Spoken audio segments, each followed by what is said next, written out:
Bienvenue sur cette vidéo portant sur le lissage à l'aide de l'acétone. Nous allons utiliser un contenant fermé pour lisser une pièce en ABS. Donc cette pièce rouge va être lissée à l'aide de vapeur d'acétone, ce qui va la rendre aussi très molle. Donc nous allons d'abord le placer sur des clous pour éviter de la déformer. Et ensuite nous utiliserons une boîte pour éviter que les vapeurs d'acétone s'échappent. Donc comme contenant nous avons choisi une boîte à café suffisamment grande pour contenir l'intégralité de la pièce sans la toucher.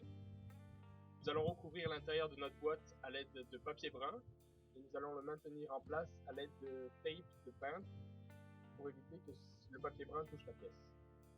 Donc maintenant on va imbiber notre papier brun d'acétone. Donc il faut verser délicatement l'acétone. Attention, c'est un produit dangereux, il est à la fois toxique si l'on inhale et inflammable. Ensuite on fait tourner notre boîte pour imbiber l'intégralité du papier brun.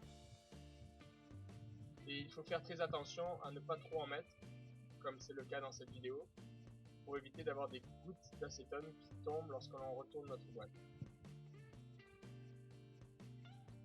Donc maintenant il ne nous reste plus qu'à attendre que l'acétone fasse fondre en surface notre pièce. Pendant que l'acétone agit sur l'ABS de notre pièce, nous allons voir ensemble comment l'acétone réagit avec l'ABS. Donc lorsque nous imprimons une pièce, elle se fait par couches. Ces différentes strates sont plus ou moins visibles selon la résolution que nous aurons choisie, déterminée par la hauteur de couche.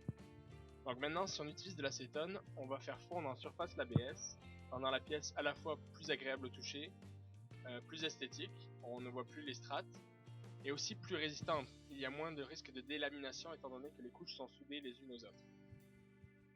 Nous avons laissé la pièce réagir pendant 90 minutes, et nous pouvons voir qu'elle a un aspect beaucoup plus lisse que ce qu'elle était au début.